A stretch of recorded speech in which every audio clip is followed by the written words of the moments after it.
Hello everyone, it's just your friendly neighborhood horror writer, Tia. Today we're talking about book covers. Being self-published and broke means that you do everything yourself. From writing the book, to editing the book, to formatting the book, to designing the cover, to anything and everything, to marketing. It's all on you. And that's what the self-published life is about. And I think a lot of us, most of us, had really no idea when we first decided to be self-published how much there is actually to it.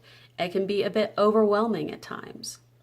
And right now, I'm at the point of recreating a cover for my first book, The Lesser Devil, that's already been out for about 2 years now. There are many reasons that I'm recreating my cover and changing it from what I had chosen before.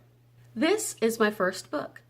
This is my first cover. And yes, I did hire somebody to create this cover for me, a friend that actually went to school for this kind of thing. And frankly, I was so overwhelmed with the process, I definitely needed the help. Unfortunately for me, my face is on the front of it because I couldn't afford a model. And out of all the pictures we took, this picture happens to represent my book the best. But I thought I'd get used to my face being on the cover, but it's been almost 2 years, maybe a little bit over, and it just keeps bothering me more and more. Being on panels and vendor tables and everything with my face on the book makes me very self-conscious, makes me very nervous, and it just gives me this sense of narcissism that I just can't stand and I can't shake. And I was hoping that I'd get used to the idea, but the longer the book is out, the more self-conscious I have become. Also, another reason that I'm redoing the cover is this font. In fact, I love that font. I paid for it even, but I have had many complaints about it not being readable, especially in the thumbnails that, you're looking through Amazon, you really can't see the fonts that we chose, and they're not very readable, so I wanted to change that too. If anything, you got to listen to the majority when it comes to your book covers. And despite loving it, I'm just going to have to let it go. At this point, I'm already halfway done with making my audiobook. It's probably only a month or so before I'm actually really done with my audiobook and I need to think about my cover. I would have to pay someone to make my old cover convert, or I can do it myself where it's simplified and I can carry the theme through my Keening Chronicles series, which is Keening Chronicles series. Chronicle series? That's about the same thing, isn't it? I'm a writer. I want to have a theme with each cover of my series, which is going to be 5 to 6 books. I need to make a cover for my audiobook version anyway, and I want to make a cover that I can do for my audiobook, my ebook, and my print book. I wanted something that I could carry through, a theme that I could do myself, so I'm not forking over hundreds of dollars for an artist that I may end up changing with the next book or the next book or the next book, and I wanted something that looked uniform. I wanted something that I could do on my timeline. I struggled with a lot of scheduling problems, so I want to be able to do something by myself. And if you're self-published, you understand that we're a little bit of control freaks, and that's okay. So I started on this journey to really start to look into covers and how to create them. I do have some commercial art school under my belt, not much, a little bit, and enough to know my way around a color scheme. My process is simple. First, I looked up all the specs on the audiobook, the ebook, and the print, and I created a blank for each of these. Each blank is the exact size of what I need to submit to ACX or KDP or whatever. And then I just go in and fill it in with whatever my design is. I'm going to show you a little bit of a video of me using a free program, because I'm broke, to kind of play with the ideas and kind of develop an idea.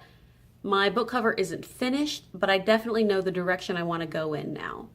I am using BeFunky, a photo editor online, because it's kind of a drag and drop kind of situation. And seriously, that is about as complicated as I can get right now. I have a lot on my plate.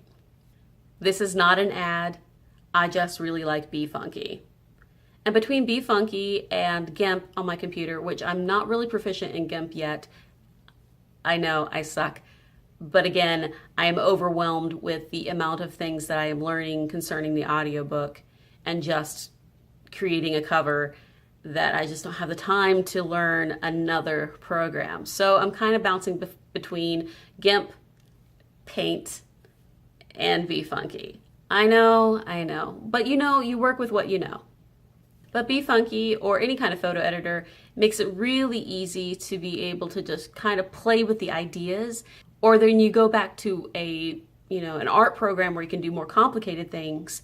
And now that you have your idea and where you want your font, a program like Be Funky, a photo editor or whatever, to kind of play with where you want your fonts, what font you want, what kind of imagery you want, colors, that kind of thing. And then you go in with a more technical program to do all the really cool details and depth and things like that.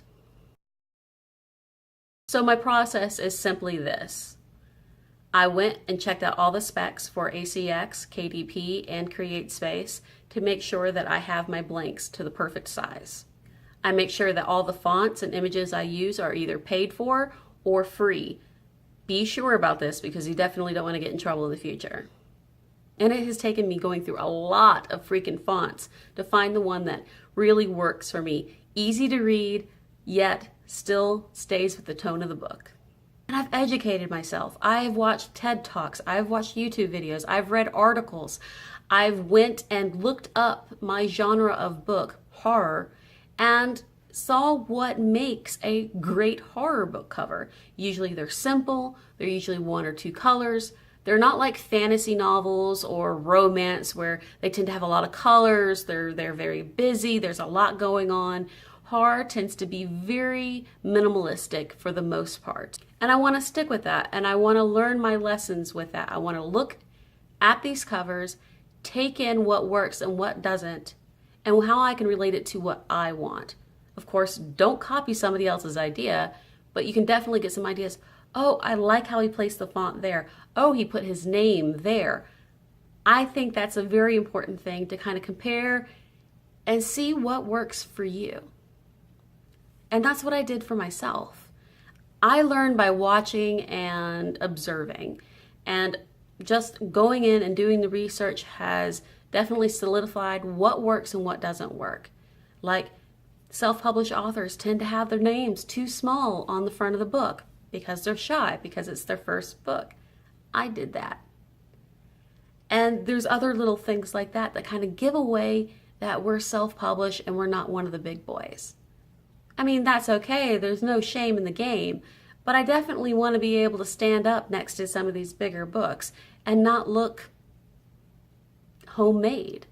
For some people, that's a turnoff. But some people, they like, ooh, self-published, yay. And some people just don't like the homemade. They don't want to risk their money on something they have this stigma about. So I want to make sure that I can stand up next to the big boys.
Well, that was my video of kind of what I was doing with Be Funky, kind of going back and forth. And you can see it was a lot of trial and error, trying this, trying that, seeing what works and what doesn't work. And I put up like 3 different versions on my Facebook to see what people really thought. And it helped kind of solidify what works and what doesn't work.